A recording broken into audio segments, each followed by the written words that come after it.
Hello friends, இன்றைக்கி ஒரு mini vlog. பசங்களுக்கு எக்ஸாம் ஸ்டார்ட் ஆயிருந்ததுனால ஸ்கூல் வந்து ஹாஃப் டே தான். ஸ்கூல் ஹாஃப் டேங்கிறதுனால லஞ்சு கொடுத்து விட தேவையில்லை. அதனால் வந்து சிம்பிளாக ரவா கிச்சடியும் தேங்காய் சட்னியும் செஞ்சு கொடுத்தேன். ஃபஸ்ட்டு 5 நிமிஷத்தில் உப்புமா செஞ்சிடலான்னு தான் நினச்சேன். சரி, காலையில் ஒரு உப்புமானாலே எல்லாரும் வேணாம் வேணான்னு சொல்லுவாங்கன்னு சொல்கிறதுனால நான் வந்து கிச்சடி வந்து செஞ்சு கொடுக்கலாம் அப்படின்னு சொல்லிட்டு செஞ்சு கொடுத்தேன். காலையில் டிஃபன் முடித்து பிள்ளைங்களை கிளப்பி ஸ்கூலில் கொண்டு போய் விட்டு வந்தாச்சு. நம்ம ஊர்லலாம் ஹாஃப் டேனா ஒரு மணி வரைக்கும் கிளாஸ் நடக்கும். ஆனால் வந்து இங்கே பொண்ணுக்கு வந்து 8 மணிலேருந்து 11 மணி வரைக்கும் தான் ஹாஃப் டே.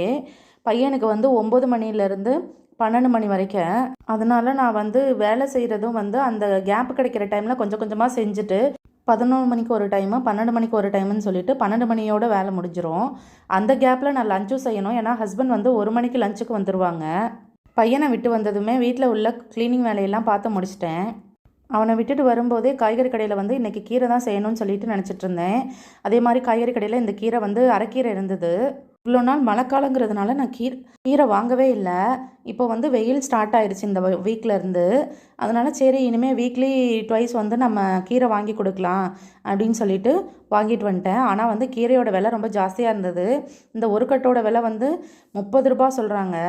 நான் ஊரில் இருக்கும்போது 10 ரூபாய்க்கு கட்டு அவ்வளோதான் வாங்குவேன். இது இங்கே மும்பைங்கிறதுனால 30 ரூபாய்க்கு கொடுக்குறாங்க போல இருக்குது. கீரையெல்லாம் க்ளீன் பண்ணி வெங்காயம்லாம் நறுக்கி வைக்கும்போதே வந்துட்டு 11 மணி ஆயிடுச்சு. அப்புறம் போய் பொண்ணை கூப்பிட்டு வந்துட்டேன். பொண்ணை கூப்பிட்டு வந்ததுமே கீரையை வந்து தாளித்து விட்டுட்டேன். அதுக்கப்புறம் வந்து சாம்பார், இன்றைக்கி ஃப்ரைடேங்கிறதுனால முருங்கைக்காய் சாம்பார் தான் வச்சுருந்தேன். அந்த கேப்லேயே சாம்பாரையும் செஞ்சு முடிச்சிட்டேன்.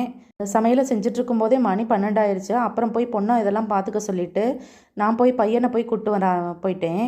அதுக்கப்புறம் வந்து சாதம் வச்சு சாம்பார் செஞ்சு வேலையை முடிச்சாச்சு. ஹாஃப் டே வச்சாங்கன்னா என்னோடய வேலை இப்படியே தான் போயிட்டே இருக்கும். நெக்ஸ்ட் வீடியோவில் பார்க்கலாம். பாய் பாய்.